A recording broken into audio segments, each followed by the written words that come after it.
Well, welcome to our first presentation of this, the Gift of the Mormon Faith Crisis / Thrive retreat.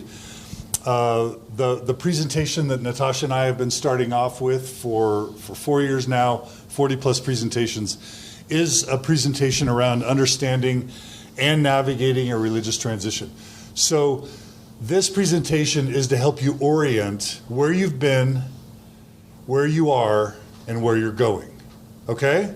It's not meant to be the gospel, but I think it does a good job of helping orient you. So it's kind of like a roadmap. Is that all right? Okay. The main thing we want to get across in this presentation is that a faith crisis is not some terrible, personal, awful, horrible thing that has happened to you as a victim, okay? What we want to convey in this presentation is that you're going through a universal experience that life intended you. And I would even argue that religion intended you to go through. So you're not victims. I loved what was said yesterday about, or maybe it was on a podcast I was listening to, where the victim stance is the weakest stance. Like, there are victims in the world. We've all been victims. But you don't want to assume the stance of a victim as your approach to life. You want to approach life as an empowered, informed, powerful human being. And the way to do that is to move from a place of victimhood to a place of empowerment. And that's kind of what this presentation is intended to do. And what to add to this is that it's hugely developmental, and we are ongoingly developmental creatures. We know a lot about development until the age of like 15, 16 as a lay audience, but development continues into adulthood. So your 20s have certain developmental steps, your 30s have certain developmental steps. It doesn't escape my notice that most of the people we work with are somewhat in the midlife arena. And so that's a very huge part of your developmental journey, is to start questioning where you come from. That's a normal thing to be doing. Yep. I also want to just say that this whole presentation comes from a social science hat. So we are not here talking about religion as Mormons or non-Mormons. We're talking about theologians. Or theologians. We're right. talking about this from human behavior and what we understand about social science. So things that we'll say are hard sometimes for us to hear, even myself, when I put on my religious lens. But right now I'm coming at it from a social hat lens. Thank you. That's really important. So if you can, take off your theological and religious lens. Like we would say this to anyone. Yeah. Catholics, Jews, atheists, same concepts. Okay, so here is my / our best attempt at explaining what you are all going through. As conscious, intelligent human creatures, we have advanced brains, which means we have the capacity for certain things that your average animal just doesn't have the capacity for, and certainly not plants, right? We have the capacity for self-awareness. We have the capacity to gather data and information and to make sense of that information. We have the capacity to have complex thoughts. We have the capacity for complex emotions, sophisticated emotions. And we have the capacity for complex behaviors and relationships and social structures and civilizations. That's what separates us, I believe, from the rest of the living creatures on the earth. It's this big, sophisticated brain.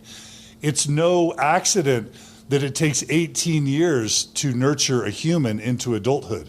There's no other mammal that takes 18 years to nurture their offspring into adulthood. And we now know it's 26 years, actually, until your brain stops developing. Yeah. And just think about that for a minute, because most of your big decisions were done before 26. That's right. That's brilliant. Including who you're probably partnered with. Yeah. Yikes. Yep. Yeah, and what education you pursue, what career path you pursue. You made all those decisions before your brain was fully developed. Probably had right? some babies even. Yeah. So it takes 26 years for your brain to get fully developed. It takes at least 18 years for you to be considered an independent legal adult. That's because it takes that long for your brains to get to their mature stage. Because our brains are so dang sophisticated, right? So if you couple a sophisticated brain, sophisticated emotions, sophisticated intellectual capacity with the reality that this life is rife with war and famine and catastrophe and death and poverty and loss and grief, that is a horrible combination. Because now we can sit and feel and think and ruminate for our entire lives on how much suffering there is in our individual life and in the collective existence, right? And we're relatively limited in our power to do anything about it or to even understand it. And so we sit here with these really deep, intense, existential questions that you can't imagine a kitten or a puppy or a monkey asking themselves questions like, who am I? Why do I exist? Where did I come from? What is the purpose of this life? Why do I feel so lonely and awful? Will I ever be loved? How should I behave? What's ethical and moral behavior? Why is there so much suffering in this life? When I die, is that the end? After death, will I ever see my loved ones again? Will I even exist? And how can I feel safe in a life that feels sometimes so horrible? Do you guys get the conflict? Do you get the problem? This is the problem of the human condition. Like, it wasn't a problem necessarily when we were cavemen and women, when we didn't have language, when we didn't have ways to kind of really develop complex thoughts. But now in 2019, we have all that. And why is depression and anxiety and even self-harm and suicide higher than it's ever been? The more sophisticated we get, the more capable we are of seeing how incredibly awful life can actually be. This is so optimistic.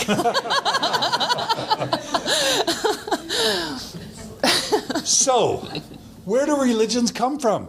This is the soil of religion. Okay? From a social science perspective, as Natasha is careful to remind us, religion emerges as mankind's attempt to grapple and answer these questions, to grapple with and answer these questions. And what's really interesting about this is that the research used to think that religion started with agriculture. In other words, you want the food to grow, and so you ask for some type of help. And now there's quite a bit of data showing that actually religion goes way back beyond agriculture, which means that really it wasn't about things growing, it was about these existential questions that started becoming complex for people. So when you think about Mormonism, as wonderful as that slide may be for you right now, or as triggering as that slide may be for you right now, I believe that Mormonism, like every major world religion, begins in that same way, where its founder was grappling with life's most difficult questions. If you know anything about the life of Joseph Smith, what was he worrying about? He was worrying about poverty of his family.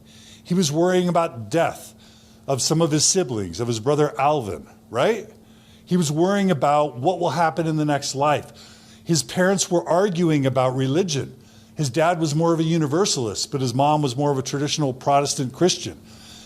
Will we see Alvin again? Will my parents both make it to heaven? Will I make it to heaven? Will our family be together, right?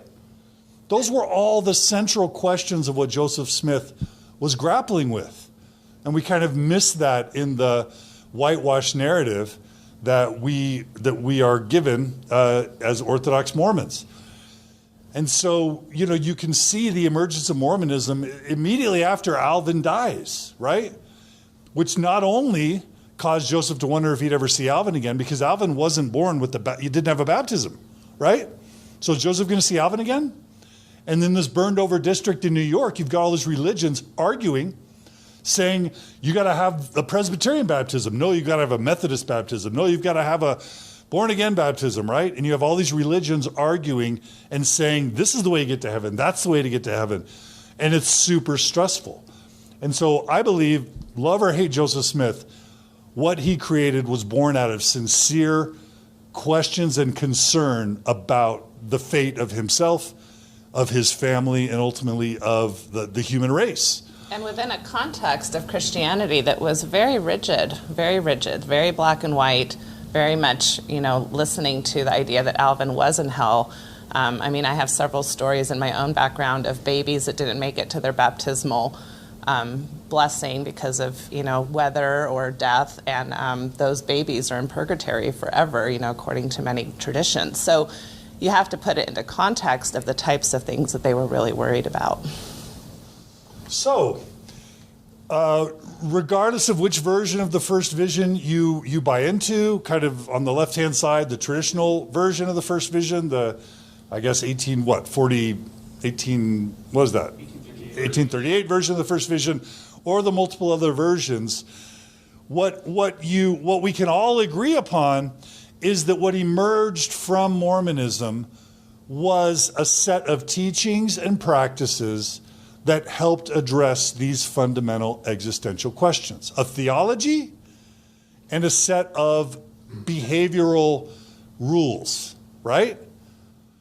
And if you think about these awful existential questions that we're grappling with, and then you lay over that the plan of salvation, you realize that the plan of salvation literally answers every single one of these questions. And if you don't believe me, let's do a test. Are you ready? Let's do it. Okay. Who am I? Say it. Sons and daughters of God. Sons and daughters of God. Why do I exist? Happy, to have joy, to be exalted, to return to our Heavenly Father, right? Your body. Where did I come from? We were all spirits with the loving Heavenly Father and Mother in the pre-existence, right? What is the purpose of life? It's a test and it's a trial to help us thrive and return to live with our Heavenly Father again, right? Why do we feel lonely? We're in the lone and dreary world. It's the lone and dreary world. It was designed this way to be a what? And if you are lonely, what's the reason for that? Sin. You're not righteous enough. You're not doing what you're supposed to be doing, right? Will I ever be loved? Yeah. You are absolutely loved. You are wholly and unconditionally loved by heavenly parents that adore you. They know everything about you, and they love every piece of you, right? And if you're lucky, you have loving earthly parents who also love you and adore you. How should I behave? Keep the commandments. Lots. Don't drink coffee. Don't drink tea.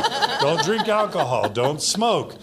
Go to church. Read your scripture. Say your prayers, Make right? bread. Go to the temple. Do the ordinances. Go on a mission. I think Clean the church. clean the church. Like, if of all these things, I think how we should behave is where Mormonism shines the best. Love our neighbor. Love your neighbor. All that stuff, right? Why is there suffering in this life? To teach It's a us. test. It helps us growth. It helps us. What's that, Donna? It's for our good. It's for our experience. It's like a laboratory. It's like a school. When I die, is that the end? No. Oh, no. No. You will live on forever in joy and happiness and peace and love and glory. After death, will I see my loved ones again? That's probably the most important teaching, well, the most influential teaching in Mormonism, right? And that's why missionaries lead with that. It's like, doot. Do you want to live with your family in heaven? We've got the answer, right? So that's it. Do you guys see how religion is like custom designed to resolve the existential crisis of the human existence? That's where it, from a social science perspective, emerges from. And so we enter into an agreement. We all entered into an agreement. How many of you were converts to the church? Okay, maybe a fifth of you or a tenth of you. You entered into this agreement too. And this was the agreement. We, the Mormon Church, the Church of Jesus Christ of Latter-day Saints, we will offer you an identity so that you know who you are. We will give you a sense of meaning and purpose in this life. We will tell you, we will give you friends, immediate friends. We will give you an immediate community. We will nurture and support your family. We will help strengthen your marriage. We will give you a source of unending spirituality, and we will give you a sense of morality. We will tell you how to live, how to be moral, how to be good, and how to, live the best life possible. And all we ask in return is a 2-year mission, 10% of your income for the rest of your life, and 3 to 10 years of service on average per week. 3 to 10 hours. What did I say? Years. 3 to 10 hours a week for the rest of your life. Your full unquestioning commitment and devotion, exact obedience. We get your children as a part of the deal, right? And you have to limit your relationships to only safe people. And it also requires like certain parameters. Like when we say we're going to support your marriage, it's only if you're in a heterosexual marriage. Yeah, there are rules. Now, normally that second column elicits a huge laugh from the audience. I think this is the first time the audience didn't erupt in laughter. Can you imagine? Why does that second column usually elicit such laughter? It's a lot. It's a lot. That's a lot. That's a big ask. 10% of your income for the rest of your life? Your children? Like unquestioning commitment and devotion and blind obedience? But here's the thing, right? Most people think that's a huge bargain. And how can that be? How can it be that such an amazing, phenomenal, gargantuan, unreasonable ask of exact obedience, unlimited commitment and devotion, your children, 10% of your income till you die, how can anyone feel like that's a bargain? We have our hand raised. We remember the rules? Remember the rule? Wait, do you remember the rule? It's just a one-liner. That's it's right. For eternity. It's your ticket to happiness for eternity. That's right. Okay, and let me ask you guys to stand up when you talk so that Clint will be able to get you on the camera. Thank you. We're learning as we go. Yes. Yes. The reason why it's a bargain is because if you don't have that, guess where you are? You're back here. And guess what? That's why you're all here today. Does this feel very good Because you're back here. to be in this place? You're back here, aren't you? Aren't you back here right now? In a lot of ways. In a lot of ways. Maybe not in every way, but in a lot of ways, you're back here. And so as angry as we are at Mormonism maybe, or at the church, or as much as we hate religion sometimes, right? What we forget is that it offers us something very valuable. Because when we're here, you can get stuck here and your life can end here. A Catholic poet, theologian calls this the dark night of the soul. The dark night of the soul. We need someone to shuffle a microphone around.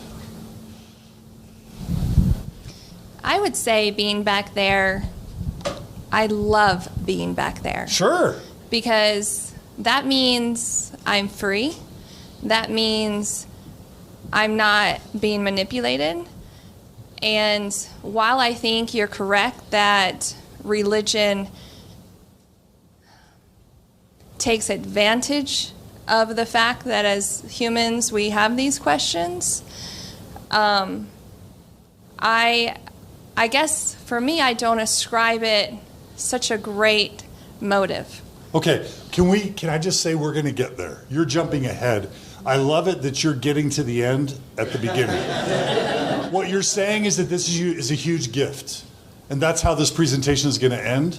But can you relate to feeling this way? Because what led you to join the church in the first place? I think part of it was the age. I was 18, and so that's an age where you're just trying to figure out your life. And you need meaning, right? I would also say... Can I pause you? You wanted identity. You wanted a sense of meaning.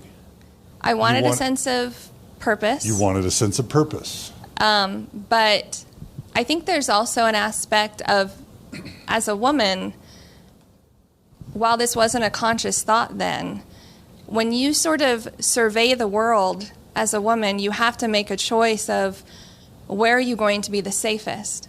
Yeah, you wanted safe.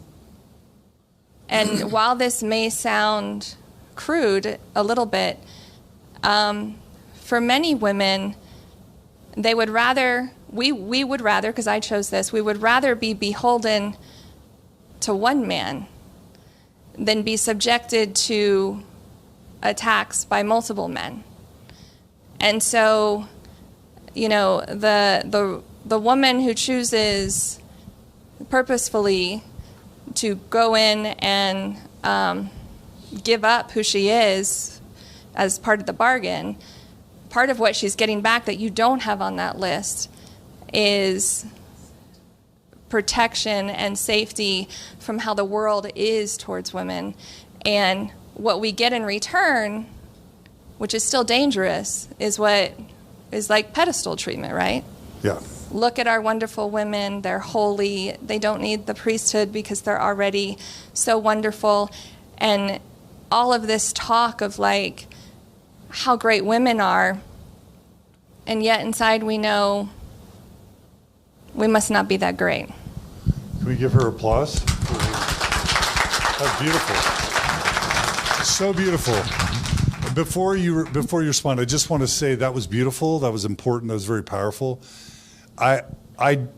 When we write this, I think we have written this at least in part with what you're saying in mind. Because when you talk about friends and community, when we talk about family and marriage, when we talk about morality, meaning, purpose, identity, all those things serve a protective function. And so, yes, what I love is that you added a really important feminist perspective to what we're talking about here. But I do think we're kind of at least overlapping in what we're saying in many areas, because I do think the church ultimately provides you protection in a scary world. And that's what we're trying to get at with those red questions, right? The world is scary. Religions provide protection at a cost. Another thing that I would say about this presentation is that what we're talking about today could easily be covered in a full semester of real in-depth study. And so it's going to be somewhat generalized, and it is going to obviously miss a lot of like more intricate details of how this affects issues of gender, issues of orientation, issues of sexuality, issues of personalities. Of belief. Yeah. There's just, because we are so wide, in our ability to be human.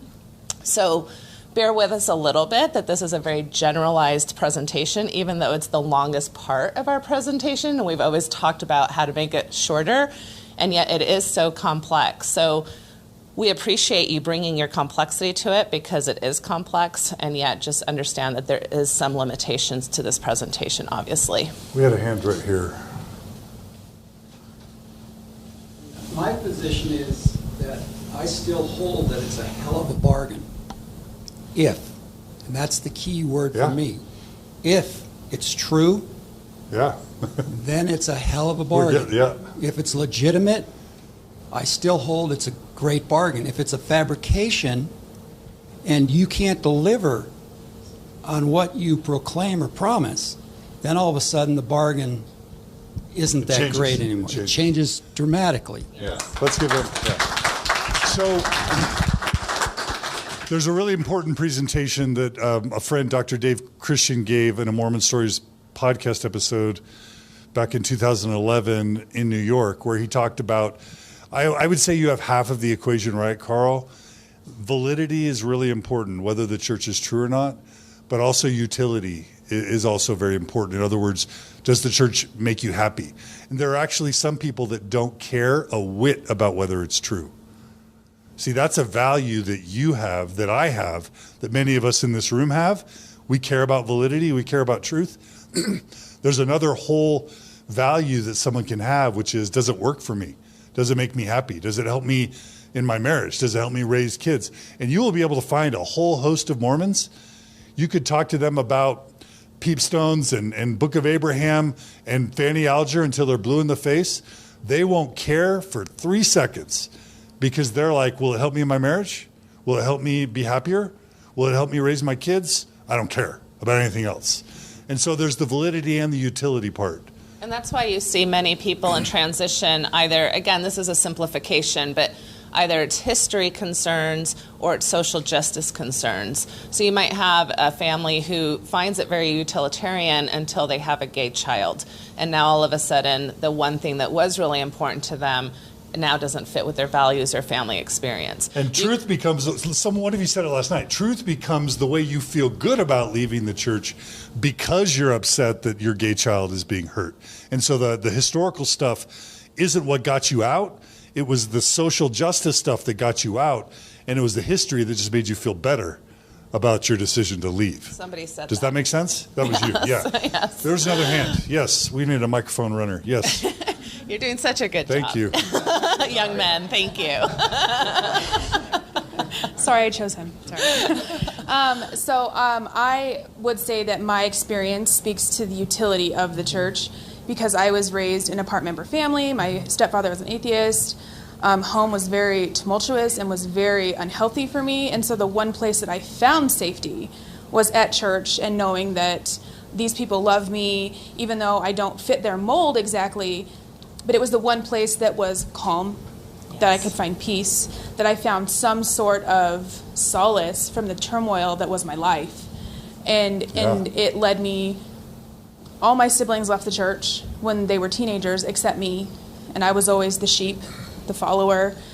But for me, it gave me a focus that was good, and it led me to my husband, which from my background, having a marriage like I have is unheard of. Like, I never saw this. The first 7 years of our marriage, I was waiting for him to tell me he was gay or for the shoe to drop or for him to die because good marriages don't happen. Right? And so that's what that gave me, was that utility. It gave me what I have. And Mormonism created him. Exactly. And so, and so to let that go is like, I'm not sure how to do that. Yeah. Because then what does that mean for my children? Yes. Yeah, that's what this whole weekend's about. And that's a wonderful irony that Can we John give her just- applause yeah. really quick? It's a wonderful irony what he brings up is that, I've worked with a lot of different people in my life coming from all different kinds of cultures and religions, and my favorite people are Mormon people. So as upset as we are about our, heritage and the betrayals, it does create a phenomenal group of people. I mean, aren't we amazing? I mean, really, objectively, I think we're pretty awesome. And I will also say, I'll just second that, so I work a lot with John Dehlin with Mormon Stories Retreats, but I also work a lot with Dan Witherspoon and Mormon Matters Retreats. And I don't know how many of you are familiar with Dan Witherspoon, but he tries to do the more nuanced approach to Mormonism, people who want to stay. And so people who usually show up at his retreats tend to be people that are still active, maybe mixed faith marriages, those kinds of things. And this is wide sweeping. This is not like official research I've done. But I will say this, that I have noticed anecdotally that at the Mormon Stories retreats, there's a lot more anger and there's a lot more people that come from very functional black and white Mormon families. Okay, so they were rigid, but they were loving and they were supportive.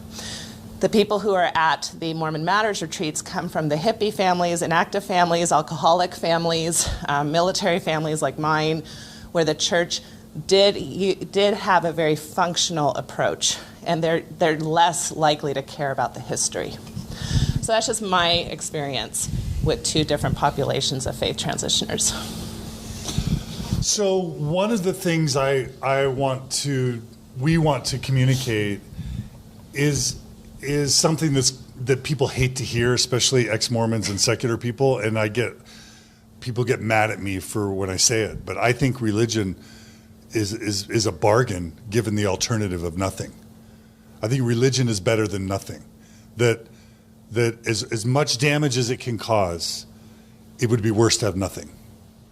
It's kind of like, this is a horrible analogy, but it's like Iraq.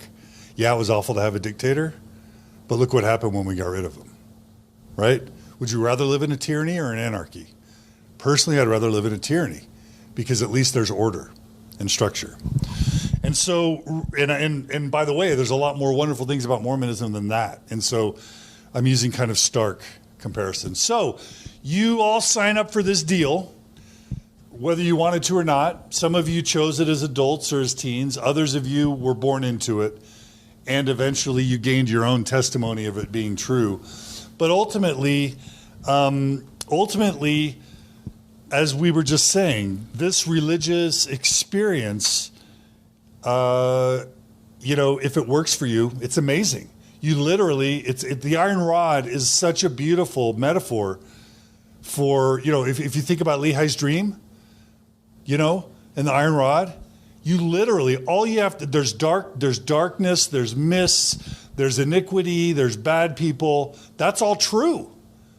And all you have to do is close your eyes, hold onto the rod, do what you're told, follow it, and you get to the end, which is the tree of life and joy and of happiness. Like, you close your eyes, hold onto the rod, and you follow it. It can almost be easy street. You literally just sign up for this religious deal, and 5, 10, 15, 20, 50 years can go by in an instant, right? And whether we like it or not, the research supports this. So the research consistently shows that people who are involved in religious communities where they feel a part of, not people who feel marginalized by the religious community, but people who feel integrated in their religious communities, do better than the rest of us. On in average. Mental health. On average. Yes. In marriage and parenting, things like that. So it's difficult research to go through for me, but it's something we need to grapple with. Yeah. People would not expect me or us to be saying religion is good and has value. So I say that to the internet. I just said it. Mormonism included. So this all works until it doesn't. Like it was said before. What if you discover that it isn't true? That it isn't what you were taught? That's when Easy Street becomes a train wreck, right? Or, and that's the validity perspective. Or what if it just doesn't work for you anymore, right? It just stops working. That's the utility perspective. You have a gay child. You're a feminist. You're abused some way in the church. It makes you sad. You're a perfectionist, and you just get ground down with sadness. Whatever it is, either you find out it isn't true or it stops working. You all expressed yesterday in your introductions that moment when you realized that either maybe it's not true or maybe it's just not working for me anymore. Can you all go back in your mind to almost a moment when that happened? When you're like, oh my gosh, I'm not sure if this is true. Or, oh my gosh, this is just not working anymore. And it's kind of like the Truman Show. Do you guys remember that moment on the Truman Show? Truman's living in this fabricated world. It's this idyllic, beautiful world as far as he knows. All of a sudden one day he's getting into his car, and what happens? Who remembers? What happens? Light falls from the sky. A light falls from the sky. That's the moment when all of a sudden you realize that it may not be what you thought. Okay? And thus you get launched into a faith crisis, right? Which is, what did I just spend the last X number of years of my life doing? Right? And it can feel like a nightmare. It can feel like Friday the 13th. It can feel like, the Saw. Like, what's the worst horror movies of today? Like, what are they? I don't watch horror movies anymore, but think of it. Think of the worst nightmare possible. That's what it can feel like. Because if the church is no longer true and or good, all of a sudden, think about all the things that it offered in that contract. All of a sudden, you have no idea why you exist anymore. You realize that your identity and who you are, your self-understanding, was based on something that is false. Your family relationships now are totally built on a foundation that has dissolved and crumbled before your eyes. Your friendships and community too. All those friends, the ward relationships, that whole community that you thought was totally there for you, totally had your back, totally loved you unconditionally, can evaporate in an instant. And you realize, oh my gosh, those relationships were about a centimeter thick. Now, this doesn't happen to everyone, but it can happen. It's drastically common, and it's very sad. It's very common. Mm-hmm. What do you do if you find out your marriage was based on something false? The person you've given your whole life to, the person you've built a life with and raised your kids with, all of a sudden the foundation evaporates. What about all those decisions you made to be a mom or a dad, your career, your profession, your education, all those decisions you made that shaped before your brain was fully formed, right? You made under false pretenses upon a sandy foundation. Ironically, we hear that primary song, the wise man builds his house upon the what? And the foolish man built his house upon sand. All of a sudden, like we're being silly about something catastrophically devastating because we discover that we've built our lives on sand.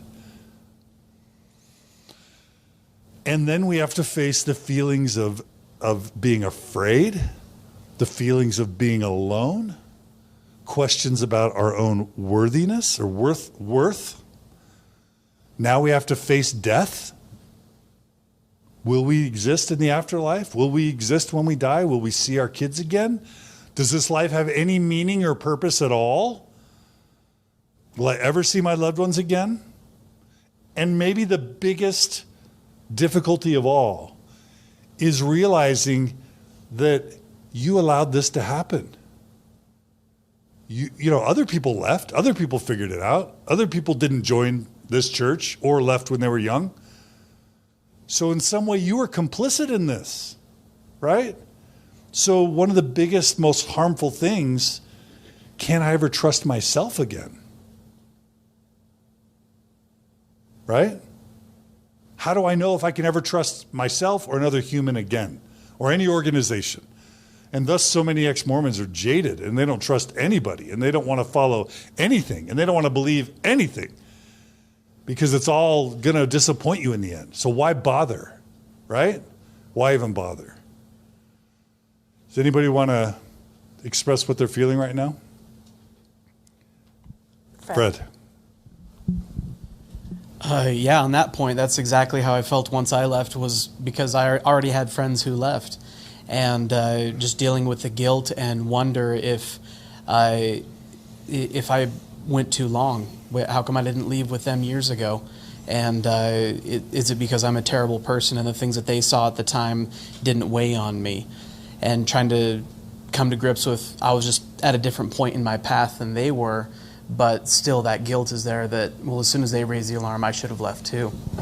Beautiful. Anybody else want to be vulnerable? Who connects with one of the points on the slide? So I'll say something. I was just kind of thinking, like, you come to this understanding, you're like, wow, this isn't real. Like, my whole life is built upon a lie. I could have pursued a different life. I could have maybe traveled more and not been tied down to these kids.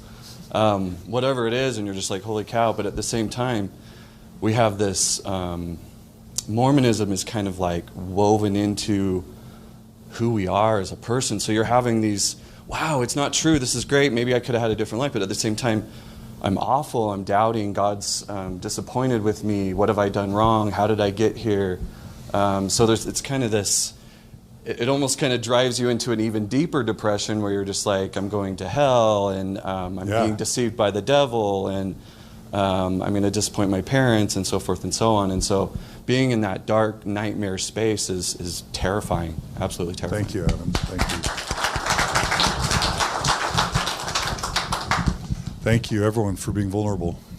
I have issues with anger because I stayed in for a really long time, and I knew something was wrong. And then when I found out there were a lot of things wrong, I'm really angry because I lost all that time, and I made decisions based on something that was false. And I'm angry about it. Yeah. I'm angry about being deceived for so long when I felt, and I don't trust myself because I always felt like something wasn't right. And I kept being dragged back in like, no, something's wrong with you. It's not the church. Something's wrong with you. And I'm still angry about that. And I'm mad, and I have distrust with people because if they ever question me, I feel like it's because I'm angry at anybody that doesn't trust something that I say, because I think, well, I've been right about the church for all this time, and I was told that, something was wrong with me, and now I know I was right. So I'm just jaded all the time. Yeah, it's triggering. Anyone disagrees with you, it's like, wait a minute. Yeah, I feel like I'm always bitchy. So. Yeah, beautiful. Who else connects emotionally with a bullet on this slide? Go ahead, Isaac, and then... Okay, I guess I'll face the crowd. No, face the camera. Face the camera. Yeah. Okay. This is awkward. No, I grew up, I had serious doubts my entire life, and somebody yesterday talked about how they don't trust anybody anymore because they lied to them their entire lives. Well, I was one of the liars. I had faith in other people's faith, and I tried really hard. I knew all the right answers, but it didn't work for me. But I don't think everybody out there is trying to lie and deceive us per se. They're doing their best. They believe it it works just for like them. you. They believe it. But it's kind of interesting to be on the other side of the fence now. Yeah. All right. And I'll just add, a lot of people experience some of their most intense anger at having been complicit in what they then perceive to be a lie. In other words, I went to a foreign country and taught people this. Right? I sat on that stake high council and I excommunicated that woman who was caught in adultery. I was part of it. Right? Can you relate to those feelings? Yeah, for me, all these answers that we got from this plan of salvation was a beautiful thing for me in my life. It was like a warm blanket to know why we're here and where we're going, and we're going to see our family again. I lived my whole life believing this, and it was a very comfortable thing when you're in it to really truly believe this and think that you have these answers. For me, when I discovered that it wasn't what I thought it was hard, and I went through these moments of feeling deceived and anger, and I did go through all those moments, but I didn't regret anything that had happened in my life. I didn't regret my mission. For me, I mean, maybe certain things I taught, I wish I could have taught them differently or more openly, but it still made me grow so much. That the church introduced me to my wife, and I have the children and the career and everything that I have now because of it, and so I can't disregard that. It was a very important thing. Yep. But being where I'm at now, and the bullets on this slide that hit me the most is the fear of death, not being able to see my family again. For me, I was in the church, not necessarily for the community, that was nice and everything, but it was for those big philosophical answers of why we are here and where we're going. That's what I taught on my mission. Do you ever wonder this? Why we're here, where you're going? And to not have that now is what opens this cavity and this hole that I need to fill, and I don't know how. Right? Beautiful. Thank you. Holly. Yeah, I'm just feeling a lot of emotions. I think the underlying question, which is here today, and last night I was scrolling through Instagram and saw this quote by one of my favorite authors, Eckhart Tolle, who was instrumental in my journey, and he said something about that the true change cannot happen without addressing the fundamental question of who am I at the deepest level. And that, I think that's the key, is figuring out at the deepest level, who am I? And I think for my time in the church, the plan of salvation answered those questions for a long, long time. And then I just came to a point where it didn't work for me, and I needed just more depth to that question. And so I just felt very spiritually disconnected to that plan, and have been able to find more of that spiritual aliveness or connection in other ways. And I think that that's why we're all really here, is because we're really looking for that answer at a deeper level. Beautiful. Yeah, and that's right where we're going. Okay, one more comment. Camille. I'll be quick.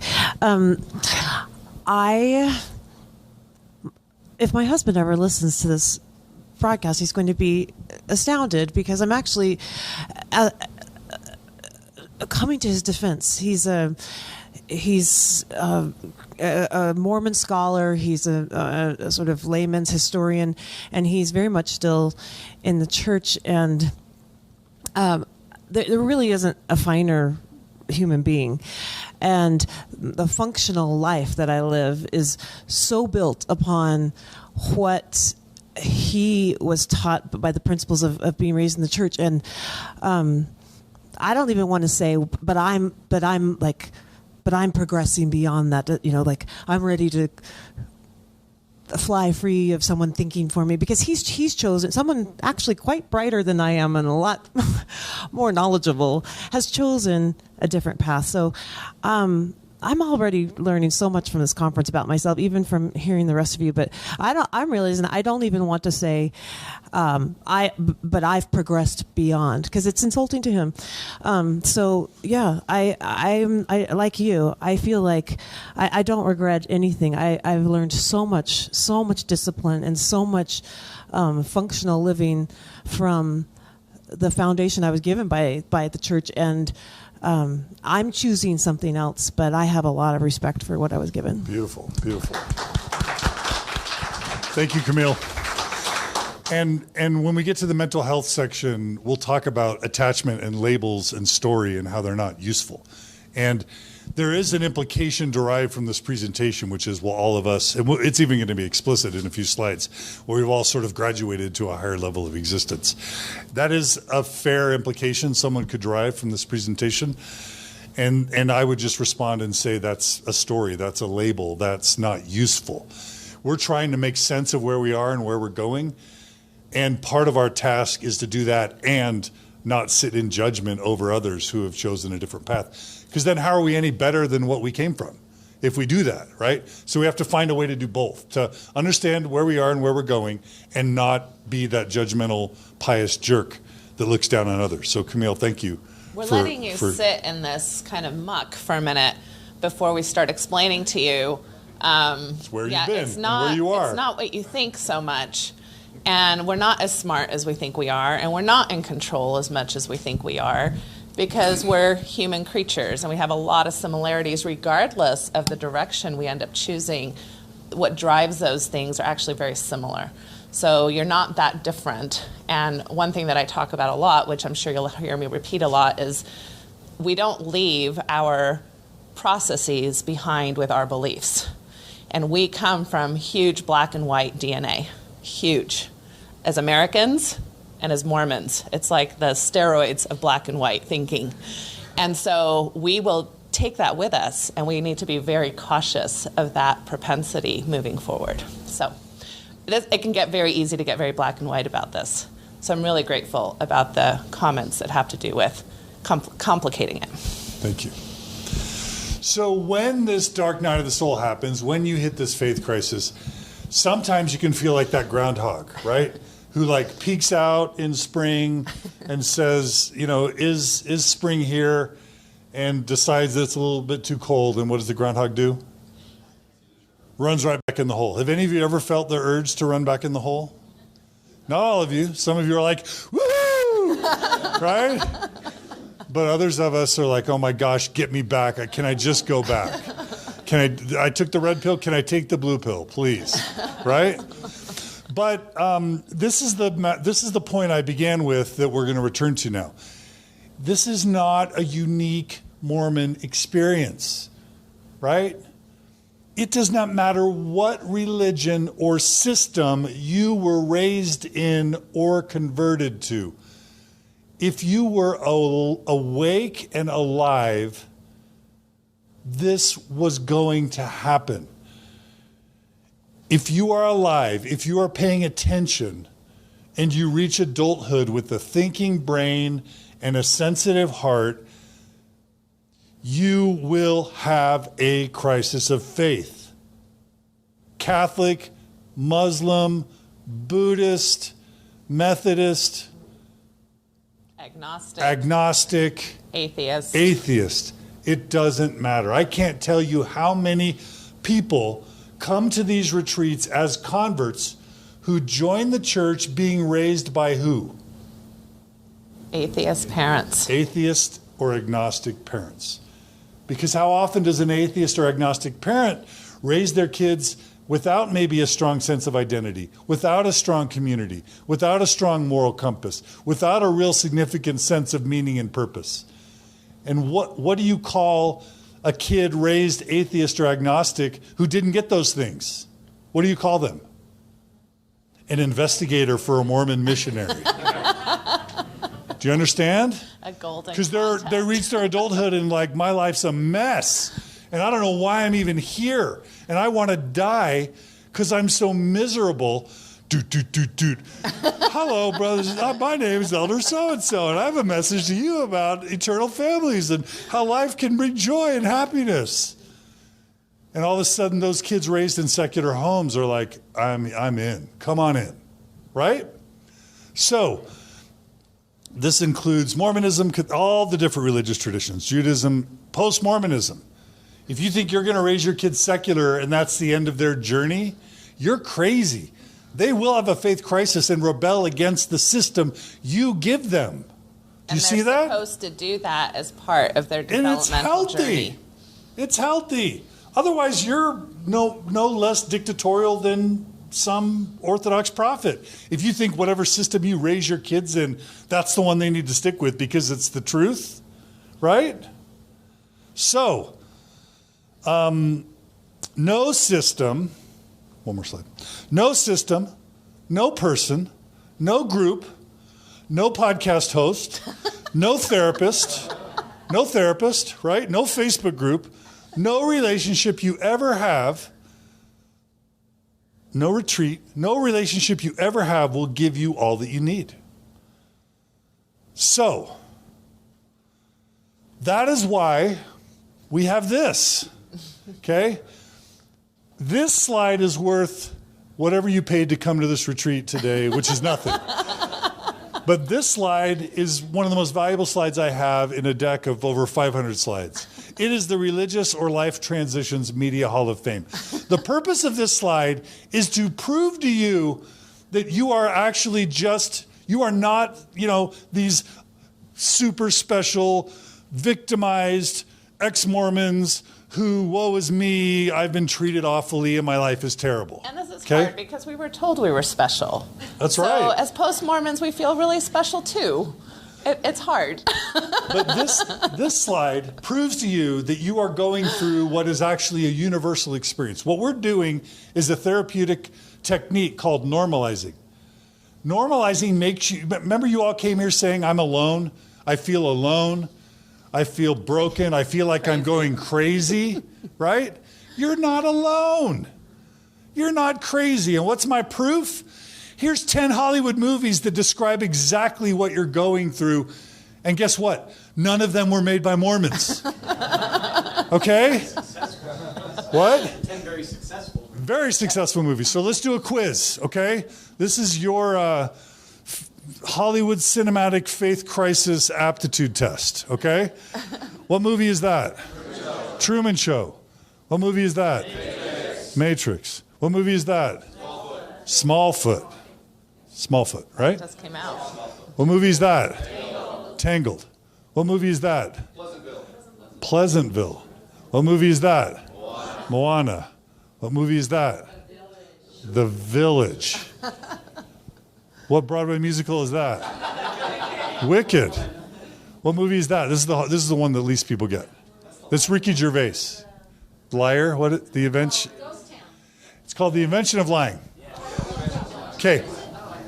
Do you realize these are all the same movie? This is all one movie. But you know what's most mind-blowing of all? You guys ready to have your mind blown? Raise your hand if you're ready to have your mind blown. There is a movie that you have all seen many more times than all of these movies put together that actually tells the exact same story. Anyone want to know what movie that is? The movie In the Mormon Temple Ceremony. This is a universal story.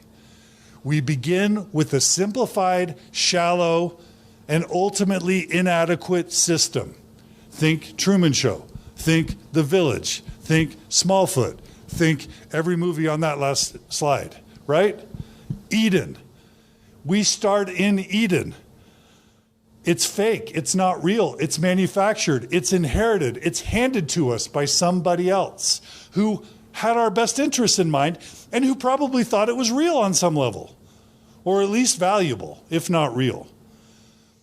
All your relationships get interwoven into this system, right? And it feels great, or at least not awful, right? Somewhere between not awful and great for the majority of the people. Of course, there are the exceptions. The gay kid, the feminist, the intellectual, the three great enemies of the church. You know, it doesn't always feel good to be them, right? But for the average person in the system, Eden feels great. Truman felt great, right? The people in the village felt safe and happy, right?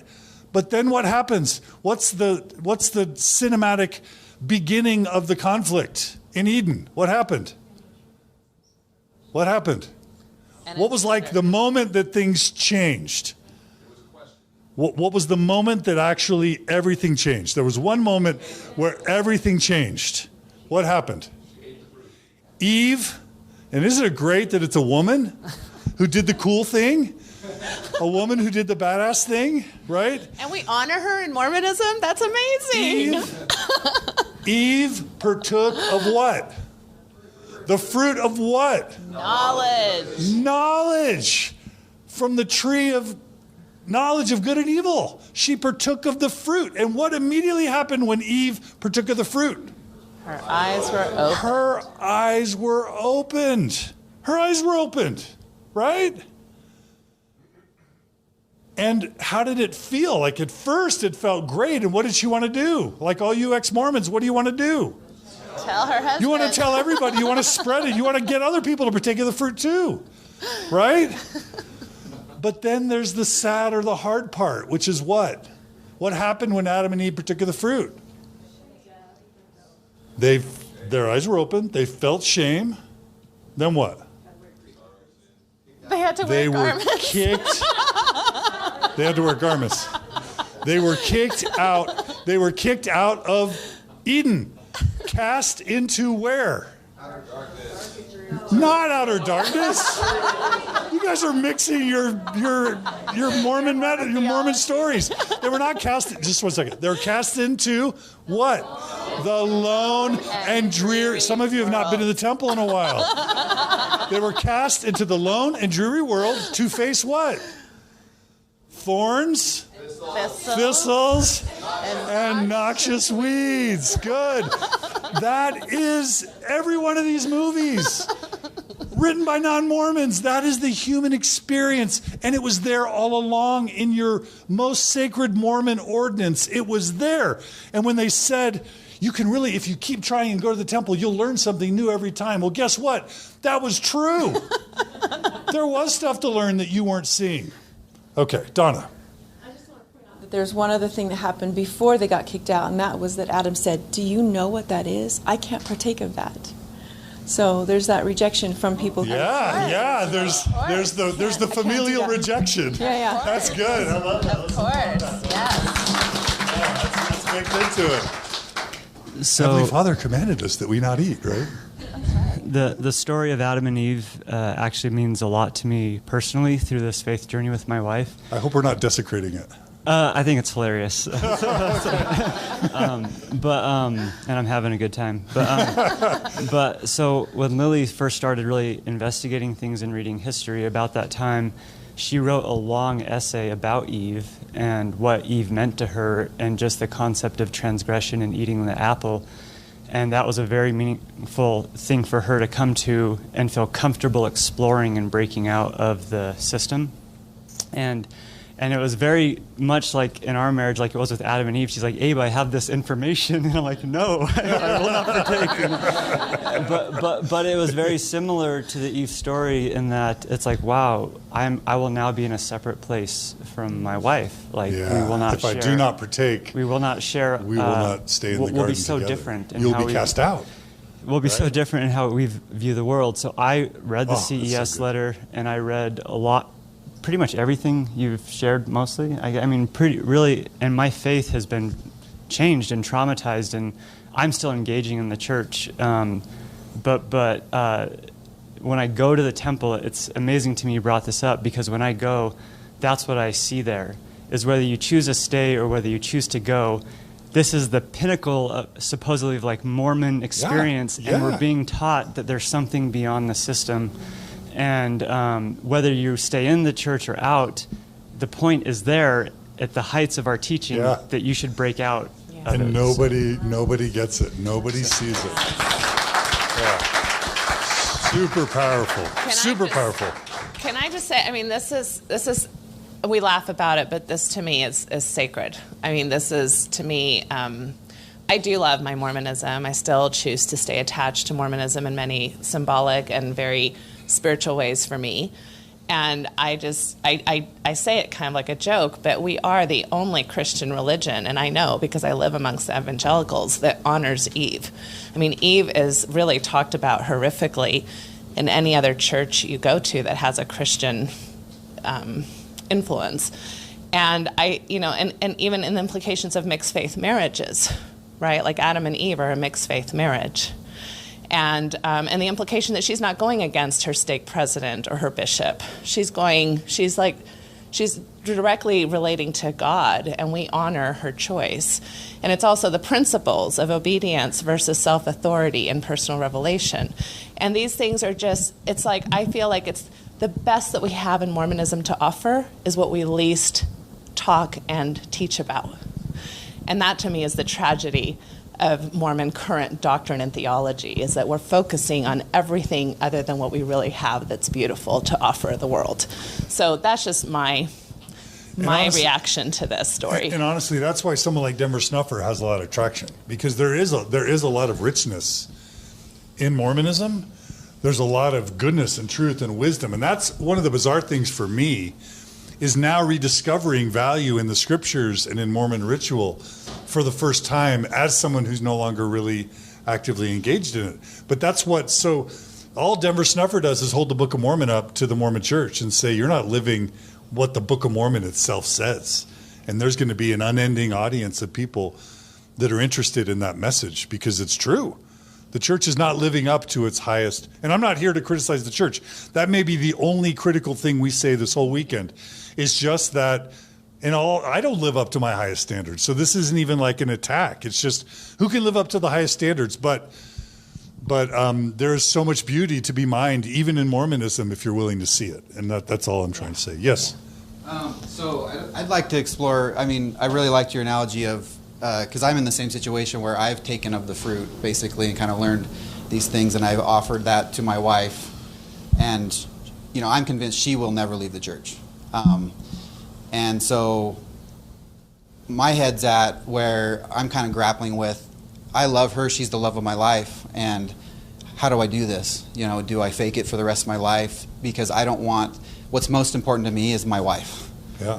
Not the church or being out of the church. Yeah, good. And so I want to explore, how do I grapple with that and sort of be authentic in myself and everything, but still honor her, respect her, and is there space for me to do that? You've come to the right retreat. I just want to take a moment and exist in what they've shared and how much that has value to me as someone who has left it completely. Since we're talking about the movies, this is a little bit of a spoiler alert for the movie Smallfoot, but one of my all-time favorite moments in the movie Smallfoot was after his father realized that what his father dedicated his life to wasn't what it was. His father still permanessed in that community, but gave his full support to his son as his son made his journey. And that community still had value for his father. And it was just such a beautiful moment between him and his father that really, really stuck with me. And so even as someone who has decided that 100% the church isn't something that works for me, the courage that people experience where they can still exist in that value and do what they can to help the church be a better place. I'm not good enough to stay in it and fight for people inside of it. And I just really respect people who can still exist and live with that value. And it's a beautiful thing to me, and that you're here supporting your wife, and you support other people who have gone in a different journey than they have. It's just a beautiful thing to me. Thank you. So if you want an incredible healing experience, rewatch these movies or the Broadway musical from the context of a faith crisis, and you'll gain all sorts of inspiration and wisdom. Consider that. That's kind of its own cinematic therapeutic intervention. So thank you. This is wonderful. Now we're going to start really hitting the heart of the matter. So what is it all about then? Right? So we now know where we are. We've been cast out of the garden.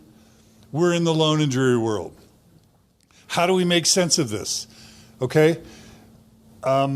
There's an amazing concept that comes from an author named Richard Rohr, who is a Catholic, I think, it's a Catholic tradition, Franciscan monk, is that right? I think so. Who really values the intellectual life. And he's basically the faith crisis guru of Catholicism. And he wrote this book called Falling Upward. I recommend it. I read it just a few months ago. Really, really good book. But he introduces this concept of two halves of life. And again, I'm trying to speak to the notion that you are not victims. You are actually developmentally progressing in your life, in your faith crisis. And he roots his concept of the two halves of life in the writings of Carl Jung, who's one of the founders of modern psychology. So Carl Jung was a partner of help me out. Was it Erickson? No, Freud. So Freud and Jung collaborated, and together they did a lot of cool stuff. But this is the writings of Carl Jung, okay? This is like early 20th century, okay?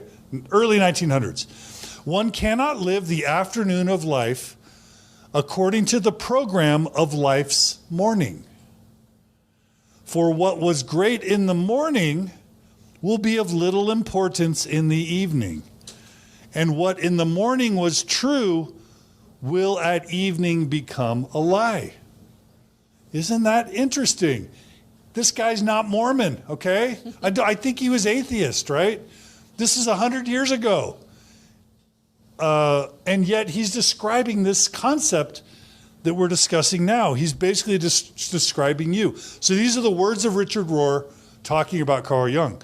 Richard Rohr goes on to say, it was Carl Jung who first popularized the phrase, the two halves of life, to describe the two major tangents and tasks of any human life. The first half of life is spent building our sense of identity, importance, and security. Security, right? What I would call the false self, and Freud might call the ego self. Jung emphasizes the importance and value of a healthy ego structure. But inevitably you discover, often through failure or a significant loss, that your conscious self is not all of you, but only the acceptable you. You will find your real purpose and identity at a much deeper level than the positive image you present to the world. Isn't that interesting? Okay? Think of the first half of life as a container.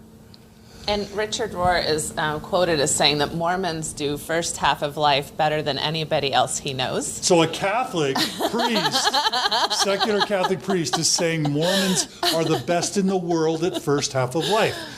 You're building the frame that you build the house around. You're building the foundation, which means your identity, your morality, your socioeconomic standing, your education, right?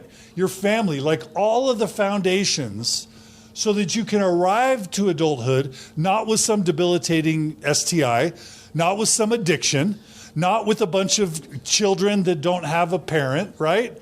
Not with, just like with an education. Not that there's anything wrong with any of those things. But Mormonism gets you to adulthood on average with a good education, a good sense of self, a good set of values, a strong identity. Think of that as a container. because you need a container to fill, right? And the first half of life is you building the container for then you to fill with the second half of your life. And I hope that this is the beginning of you starting to reframe some of the sentiments I've heard many of you express, which is, why was I duped? Why did I fall for this? Why did I spend so much time wasting my life?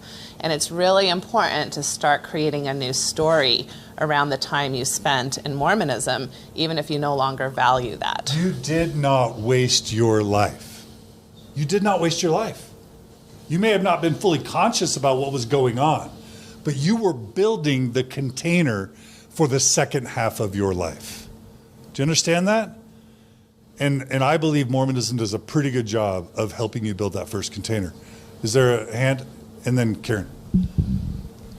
Yeah, I just want to say that Richard Rohr and this book is the reason why I feel comfortable having my children still go to church 3 Sundays a month. I mean, if it were completely up to me, they probably wouldn't go. But I do believe that a first half of life is necessary, and the church does a good job of that. And if there's a way to work some nuance into that equation, all the better. But yeah, I just felt like I needed to say that it's not totally horrible to raise your kids in the church. And so for people who mourn the fact that they might have raised their kids in the church, or were raised in the church, or currently are raising their kids in the church, there is a spiritual and practical purpose for that. Yeah, I like to say, thank you. And Karen's, is there another microphone? Karen's next. I like to say that believe it or not, for you ex-Mormons that are terrified that your kids are still being exposed to Mormonism, I have news for you. There are a lot worse things your kids can be exposed to than Mormonism. And one of the worst is nothing, right? But then think of all the other things, like there's a lot of good. Of course, you have to inoculate and buffer the dangerous things. Do you think we are arguing that there aren't dangerous things in Mormonism? Like, you know us, right? We acknowledge the danger, but having a structure. And then the rest of the religious world that's non-Orthodox or fundamentalist has figured this out. Catholics and Presbyterians and Lutherans and Methodists, they get it. They don't care if it's true. They don't look at the Bible as literal. They go to church because it helps with whatever it helps with. And they take what they value and they leave the rest. And I'm not arguing for religion, but I am arguing for religion providing a value. And I would just argue that if religion didn't provide a value, it would have fallen by the evolutionary wayside. But because it's still 80% of our world, it clearly must be providing some value. Karen. So in following that, when I was 7, I wanted to commit suicide because I knew I would never be good enough to make it back. My whole life has been a compromise in being a woman. I should have been a child psychologist. I should have been more than a mother. So to say that I was only building a container, my container was made very, very, very small, and it did not prepare me to be a 50-year-old divorced woman whose husband left her because she left her faith. It did not prepare me for where I am. It did still my life. So speaking as a psychologist, both of you somehow came out. You were the rebellious ones. You were the ones that did things differently. I stayed in. I didn't even kiss someone until I was 19 because I was so afraid of who I was. And I got married at 20, having kissed 5 guys. I had a baby at 21, another baby at 22. So you cannot tell me that Mormonism prepared my life for where I am now. But this second part of my life, I'm going to show my kids how to do it.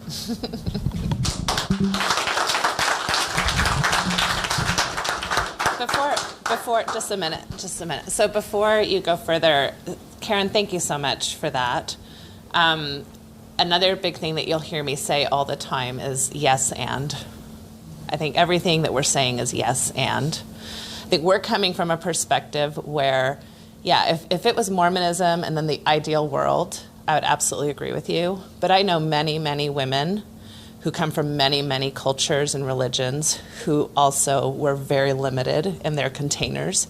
And that's a human problem that we've had for millennia that we are just starting to address in our culture.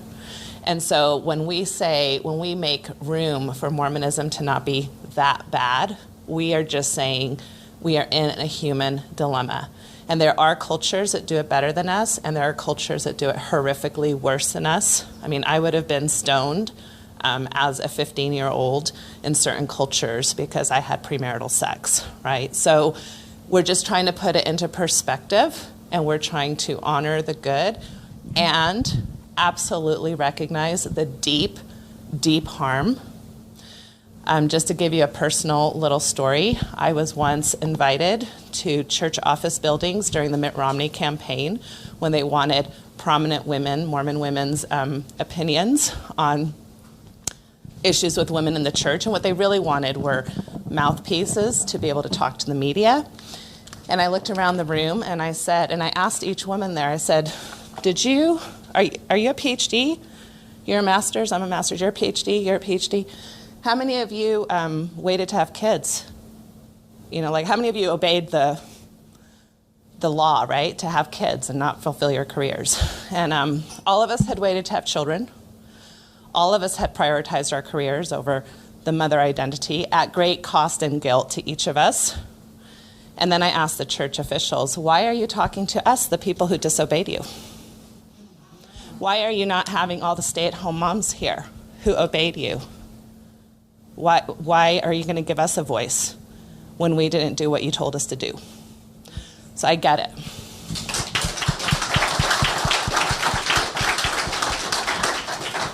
And I'm truly horrified at the idea that what I'm saying is invalidating to people's pain and suffering. And I do not mean to be invalidating, and I apologize that it in some way comes across that way. So I want to hold your pain and give it all the legitimacy and validity that it deserves.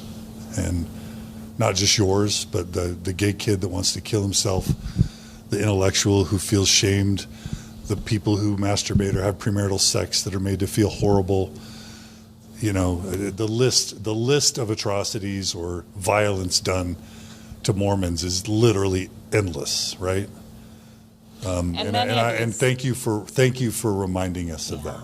And many of these are, like I'm saying, like things that we're facing as a culture. I don't know how many of you have been following the toxic masculinity kind of papers that are coming out. Again, those are not coming out in Mormon circles. Those are coming out in American culture, right? And the Me Too movement. And I mean, we're really kind of waking up as a culture to things that have been systemically and institutionalized in our culture by Puritanic upbringings. I mean, we're a country founded on Puritan, coming into this world, and lots of issues that when you look at the humankind race, I mean, we go back millennia on.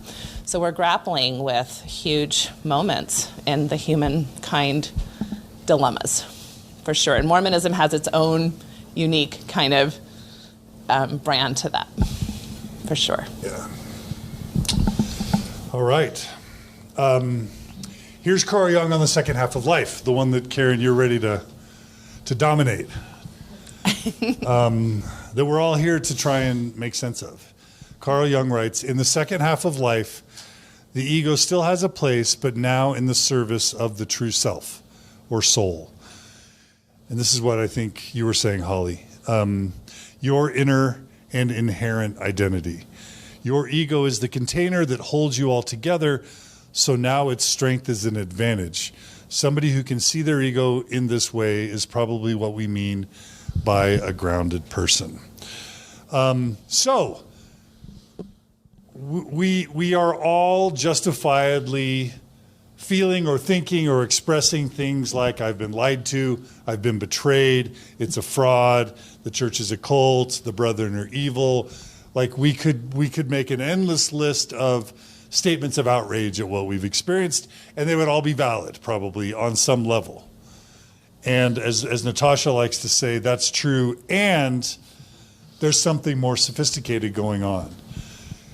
My formula, my social science formula for religion is a theology is put together. A theology is a myth or a story. Some type of myth or story or narrative. And the purpose of it, it has one purpose. What's the purpose of it? Make you feel good. At the end of the day, all those questions were in red. I chose that picture. I'm like, Google, find me an image of somebody suffering in a corner. You know what I mean? Because that's how you feel when you're facing the existential questions of life in that dark night of the soul. That's misery and suffering, right? So what's the purpose of the narrative? What's the purpose of the theology? It's a story that makes you feel what? Good. It makes you feel good. Why does religion exist and thrive? Why do so many of your loved ones stay in it? 3 words. It feels good. If you had to reduce religion to one product, it's the manufacturing of like oxytocin and serotonin in your brain. Religion, the choirs, the sermons, everything is designed in theory to make you feel good.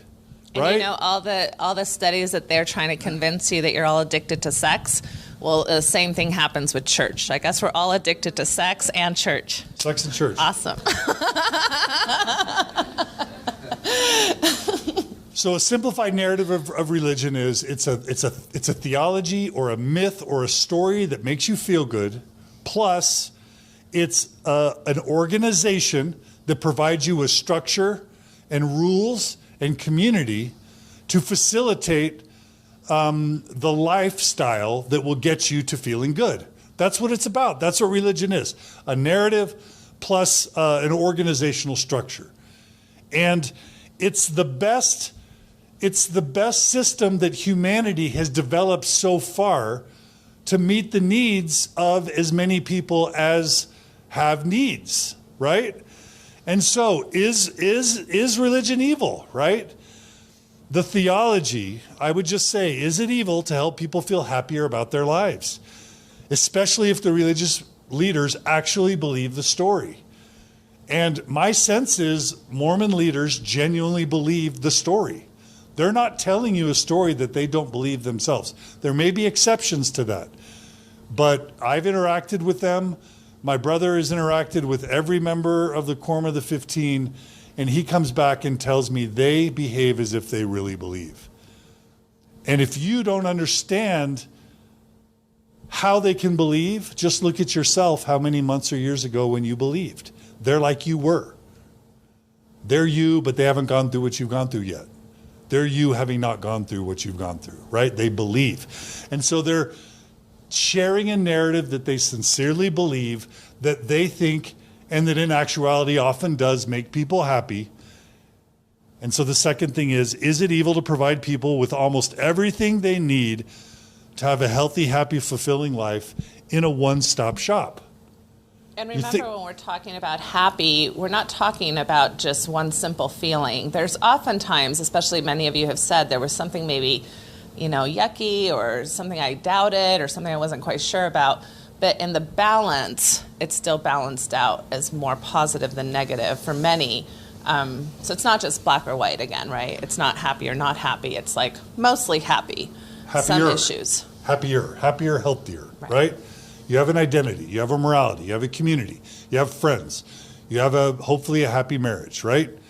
The questions of life have been resolved. And so in my view, maybe in our view, religion is simply humankind's attempt to explain and provide life meaning and provide an infrastructure to live a happy, healthy, fulfilling life for as many people as possible. And for those of you who want to just summarily condemn religion, you try and create a system that makes more people happy and healthy, where you're on the line, and I've tried to create organizations that try to make as many people as healthy and happy as possible. It's freaking hard.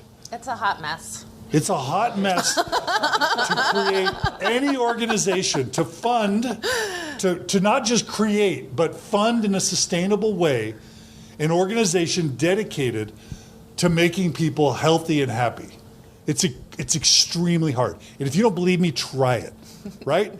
And then once you've done it, then you have the full right to look back and condemn religion summarily. Now, my point is not to make you feel good about religion.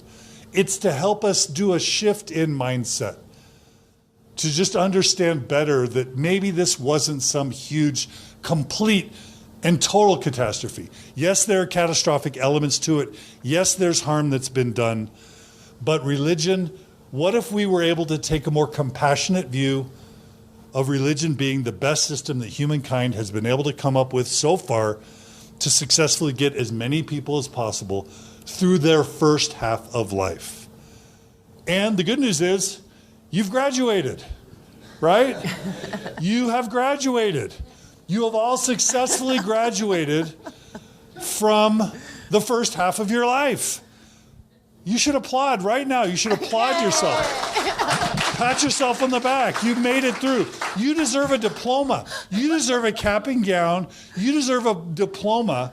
And only in this space will you be celebrated for the first time in your life for doing something incredibly significant. I want cake and a party.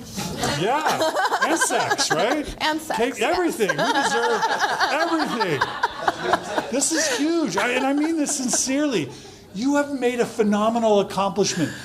Millions and billions of people have gone their whole lives and have never achieved what you've achieved. They stayed in their first half of life, and they never got out of it. You have done it. You graduated. Medi, we need a mic runner.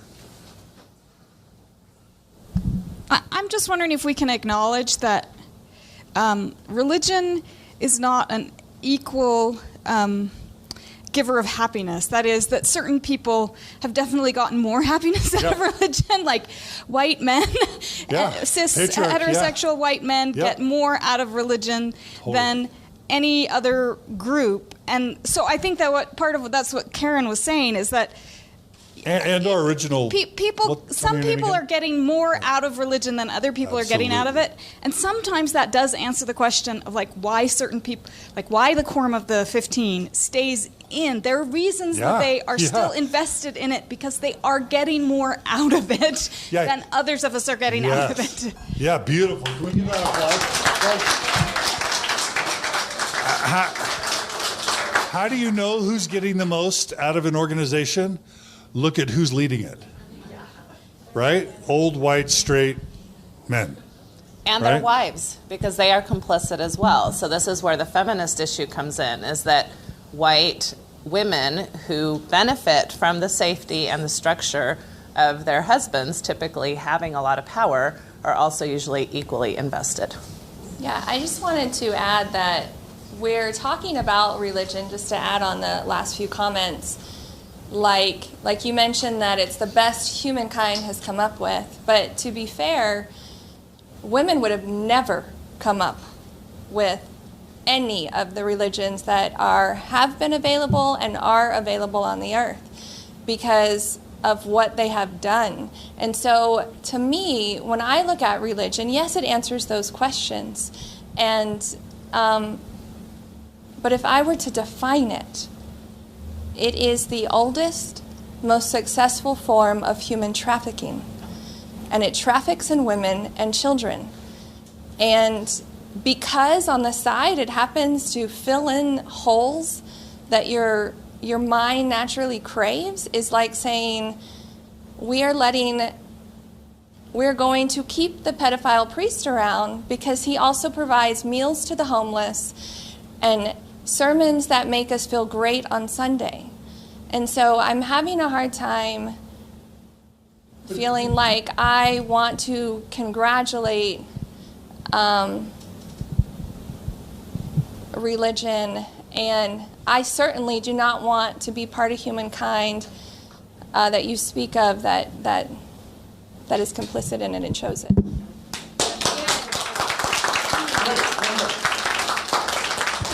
Do you know anything about us? I don't want to assume that you know anything about us. Do you know anything about what we do for a living? And Yes.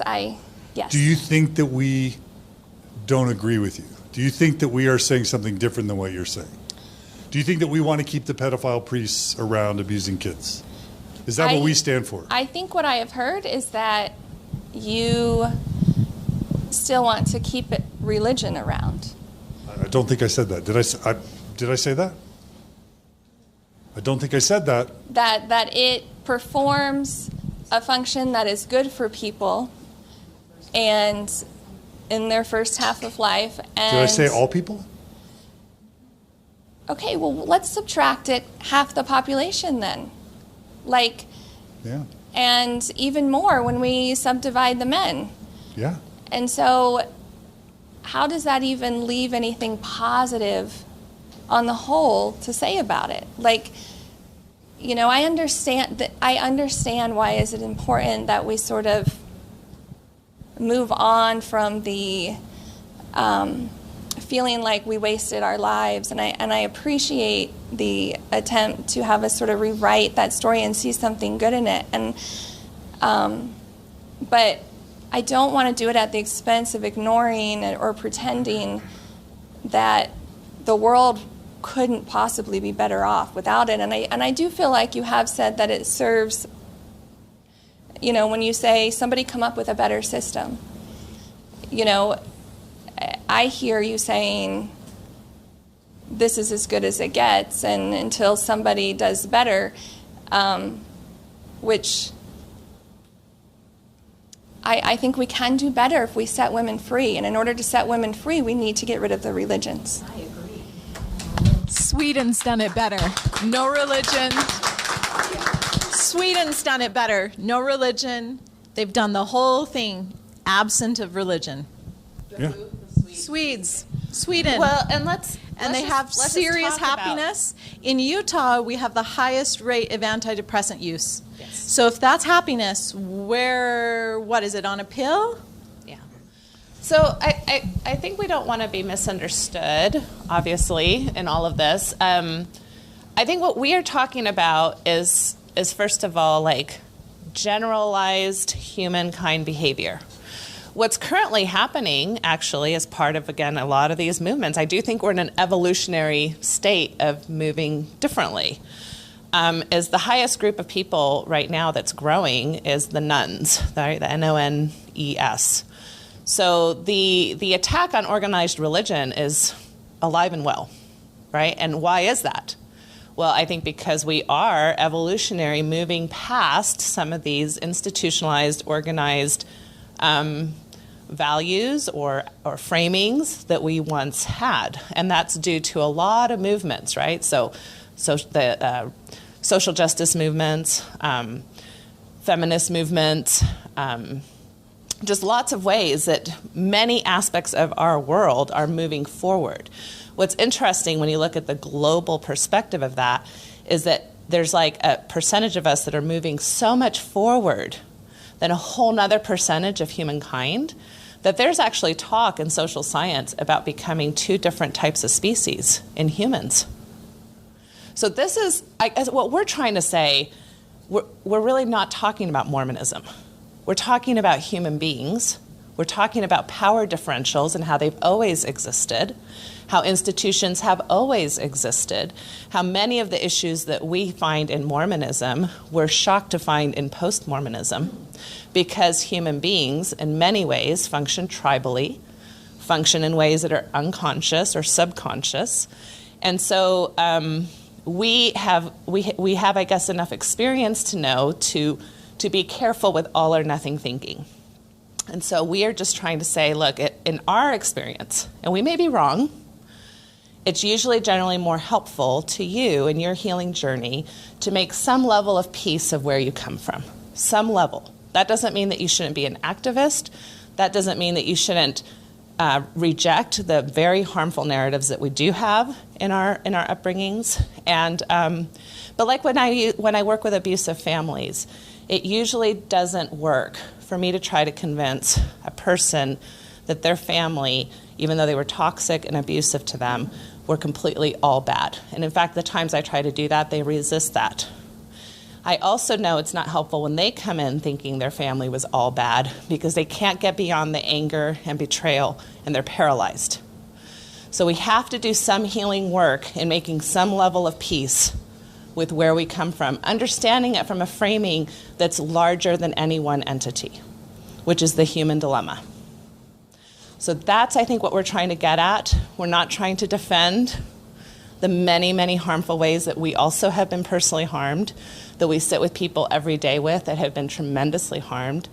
We're just trying to give it a wider type of framing so that really, in the end, you can move forward in your healing more quickly and more effectively, because that's what we know seems to work after working with thousands of you.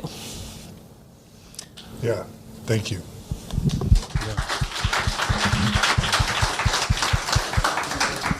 Yeah, if you think that I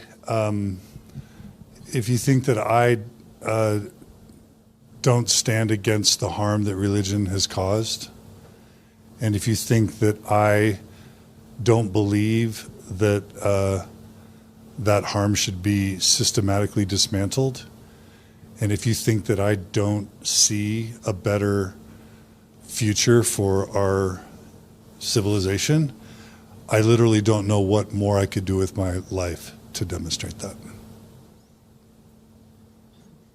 So, Camille.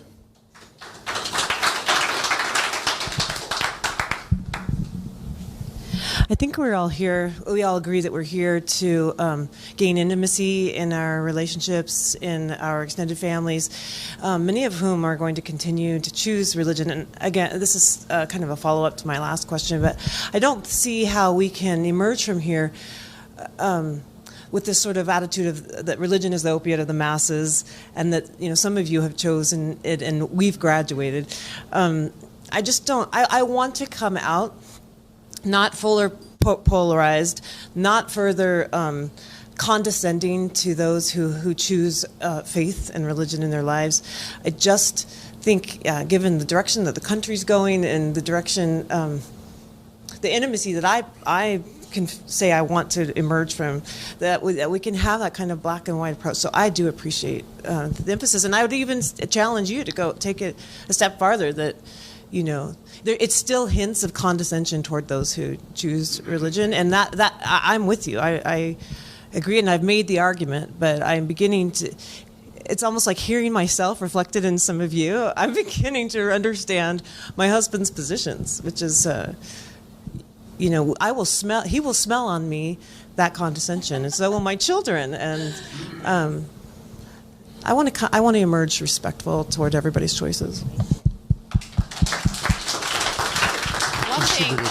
One thing that I just want to say really quickly about this slide still, if you can keep it there. I don't want to make the mistake that faith transition means we've graduated or that we're in second half of life type of developmental status. I think that black and whiteness is actually first stage of life status. So, and I think that there are people who stay Mormon or stay religious who do have wonderful second half of lives and have new insights and live their religion in ways that are very different than their first half of life. Carolyn Pearson comes to mind, right? Or people who just really, Richard Rohr even, he still is very much identifies with his faith community and things of that nature. So by no means are we saying faith transitioners, woohoo, we've all made it to the next step, and religious folks, well, they're kind of still behind in the dark times. That is, if anything, if we're failing if we're giving off that message. So we really need to make room, because one thing that we do want to be very clear about is that when you get caught up in that them, they, we, you're doing the same thing that you hate about where you come from. And so that's the really difficult piece. Like when I'm sitting in Sunday school going, I cannot believe how judgy these people are. And then I'm like, shit, I'm being judgy. Right? Then that's what I'm talking about. It doesn't matter what you believe. It matters how we process and how we can tolerate other people's beliefs who are different than us. And that's where true differentiation lies, which is a concept we'll talk about later in this retreat. So. Excellent. So what we're arguing, and again, maybe we're wrong, maybe we'll enhance these concepts even further. Certainly we will, because I change this every time. These are new slides. A lot of this Natasha's never seen before. I wrote some of this at 5:30 this morning. Religion played an important role in getting you to where you are now. which by global standards is not necessarily an awful place. Again, exceptions will exist. But if you look at the people in this room, we're in the 99th percentile of the world in terms of education level, in terms of socioeconomic status, in terms of privilege and opportunity. And it's impossible, it would be impossible to completely extricate the role of religion in where we all are. So enough of that. What we want to suggest to you as you're trying to frame your faith crisis is that having a faith crisis is in some sense a luxury. Okay? It's a privilege. There are a lot of people that don't have the privilege of having a faith crisis, whether they're dependent on their beliefs or their church or their organization for their own mental health, for their own socioeconomic well-being, for friends, for community, for raising kids. There are a lot of people that absolutely don't have the luxury of contemplating a faith crisis. And so the ultimate gift of a faith crisis is literally the chance to live the rest of your life as your authentic self, exactly as you wish. And that is the gift. The rest of your life. You now have it to live exactly as you want to live. Is it a good time to take a break? Yeah, we're almost there. Okay. Yep.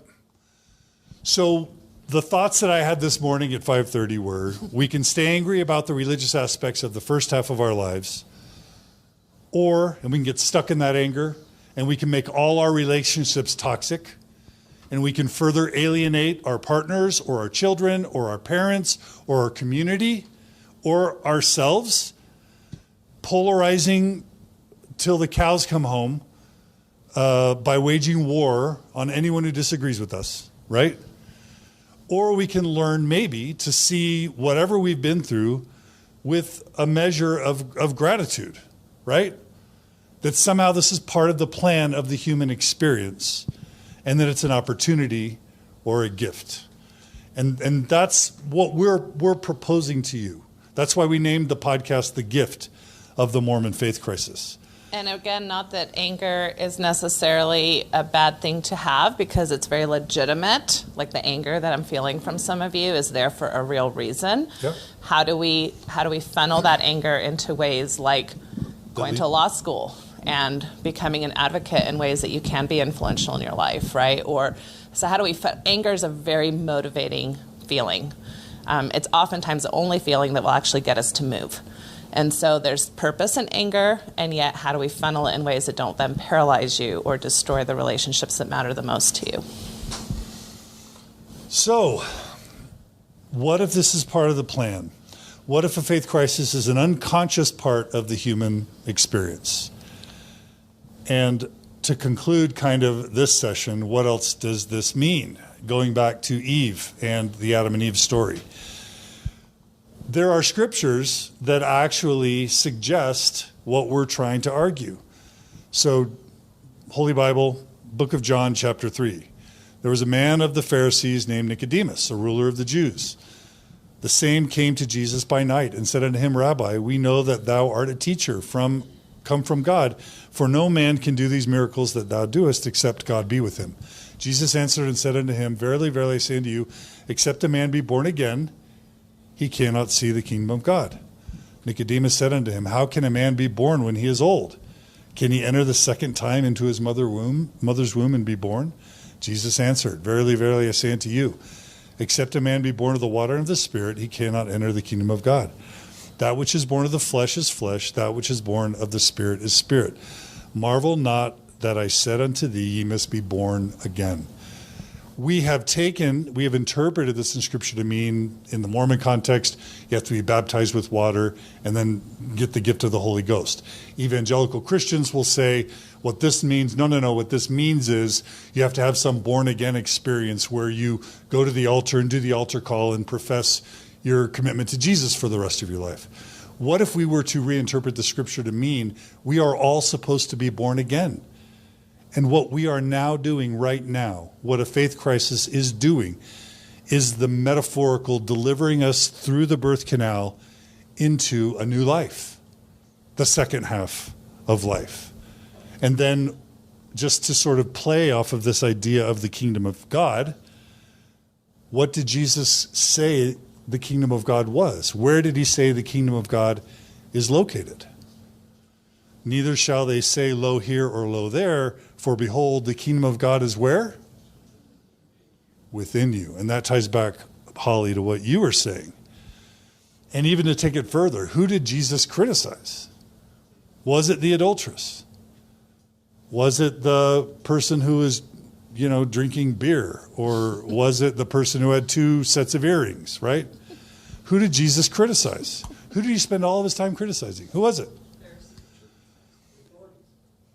Hypocritical religious authority, right? So I'm just saying you could even reread the New Testament in new ways to find these principles there. Yes? We need a mic. Microphone. So like I mentioned before, when Lily started kind of entering into her second half of life, and it blew my world, and I was afraid and resistant and not always great about it when she first was going through it. But one of the things that really helped me to view her journey as something beautiful and not something harmful was words from the New Testament, and it was Jesus' words about you cannot put new wine into old bottles, and you Beautiful. need new bottles for the new wine. Beautiful. And so I see this, and that actually, and then I kind of launched on my own journey. But I think that's something everyone in this sort of, I guess you call it crisis, maybe helps to just remember that it is something beautiful, and you will be judged by a lot of people as because I was in the position of judging, but to just have that confidence that building a new bottle isn't oh, I'm going to join a new religion. It's you are reconstructing yourself so that this new wine that life and God wants to give you can even be contained. And that's a really intense process. So. This is beautiful. Isn't it beautiful to have the believing, church participating partner expressing that about his non-believing, non-participating spouse? I think that deserves a second round of applause.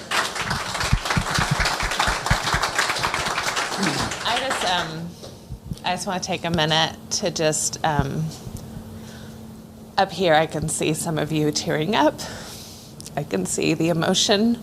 So if we can just hold space for one another for just a minute and sit with the profound pain I think many of us are coming from, and the profound anger and sadness, and yet I think I see a lot of, at least how I interpret your emotion, is a healing space that we are creating for one another here. And so I just want to honor that, and if we can just take 4 deep breaths to do that, is that okay?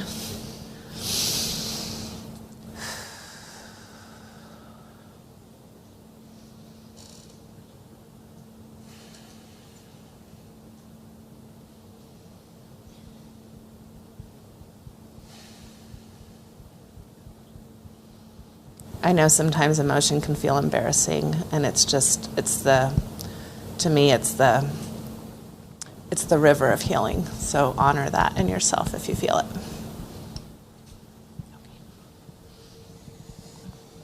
So to conclude this presentation, we are making the argument that you're going through a rebirth. Just like Pinocchio, from a wooden child with strings to a real life soul.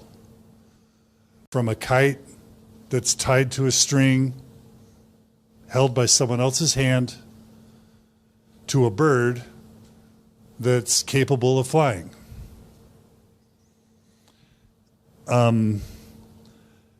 What's the main difference between a kite and a bird?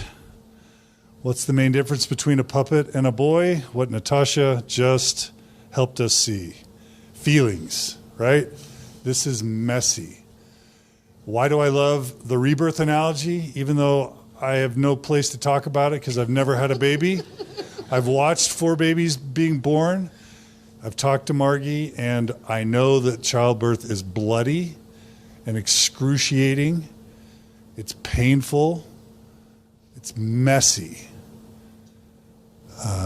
And I love it's a perfect, it seems like as close to a perfect analogy as we could find for what we're going through. And I've never even experienced that before. So you guys will have to tell me. Natasha, what do you think? Yes, I think it's pretty Do you similar. approve? Yes, I Do you approve. approve? Yes. Women, it's okay if you don't approve. Do any women feel like that's okay? So this is the end. For me, the 4 great tasks of the second half of life are the following. Number 1, how do we successfully mourn and grieve the pain and the regrets of the first half of your life?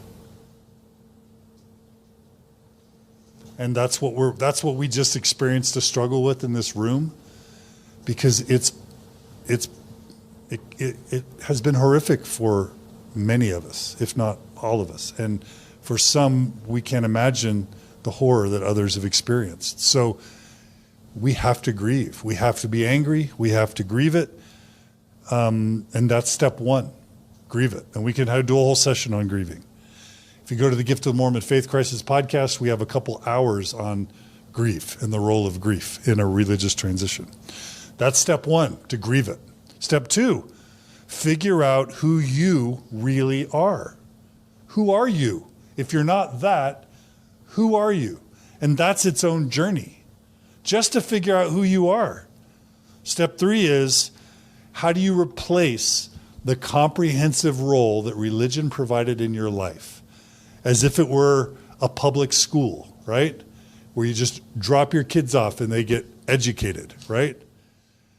Now you're shifting to a life of homeschool, where you have to figure out your identity. You have to figure out your morality. You have to assemble your own set of friends. You have to assemble a social structure that you can engage with. You have to figure out what you think about death and the afterlife. And that's all on you individually, because you don't have the benefit of an organization providing all that for you in a one-stop shop experience. That's a lot of work.